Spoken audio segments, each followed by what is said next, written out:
بہت ہی زیادہ ڈینس یعنی گنا ہوتا ہے، ہمارے سوچ سے بھی بہت زیادہ ڈینس۔ اس کے اندر سارا میٹر اس کے سینٹر میں ایک بہت چھوٹے پوائنٹ میں کمپریس یعنی دبا ہوا ہوتا ہے، جسے سنگولیرٹی کہا جاتا ہے۔ یوزولی بلیک ہول بڑے تاروں کا بچا ہوا پارٹ ہوتے ہیں، اور ٹھیک انہی تاروں کی طرح ان بلیک ہول کے پاس بھی ایک مضبوط گریویٹیشنل فورس ہوتا ہے، یعنی اس میں کھینچاؤ کی توانائی بہت زیادہ ہوتی ہے۔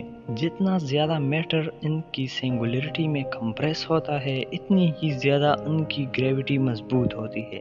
سائنٹسٹ کی کیلکولیشن کے مطابق یونیورس میں 40 کوئنٹلین بلیک ہول ہو سکتے ہیں، یعنی 40 کے آگے 18 زیرو۔ ان میں کئی گلیکسیز کے سینٹر میں موجود ہے، جس طرح ہمارے ملکی وے میں موجود ہے۔ لیکن دوستو، بلیک ہول آوارہ بھی ہو سکتے ہیں۔ دو گلیکسی کے ٹکراؤ سے بڑے ایونٹ کے بعد ایک بلیک ہول وجود میں آتا ہے۔ ہمارے گلیکسی میں 12 ایسے آوارہ بلیک ہول ہو سکتے ہیں۔ امید کرتا ہوں بلیک ہول کے بارے میں آپ کو کچھ نیا جاننے کو ملا ہوگا۔ اگر ویڈیو پسند آیا ہو تو چینل کو سبسکرائب اور ویڈیو کو لائک ضرور کیجیے۔ ملتے ہیں اگلی شاندار ویڈیو میں۔ والسلام۔